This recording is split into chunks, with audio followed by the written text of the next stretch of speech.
আমি কি তোর আপন ছিলাম না রে বন্ধুয়া, আমি কি তোর আপন ছিলাম না,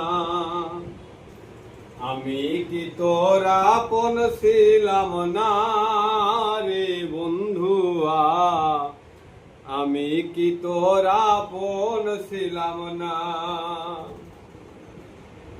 শিশুকালে গাছতলাতে পুতুল খেলার ছলনাতে, শিশুকালে গাছতলাতে পুতুল খেলার ছলনাতে আম কুড়াইতে যাইতাম দুইজনা রে ছলনা, আমি কি তোর আপন ছিলাম না, আমি কি তোর আপন ছিলাম না রে বন্ধুয়া, আমি কি তোর আপন ছিলাম না।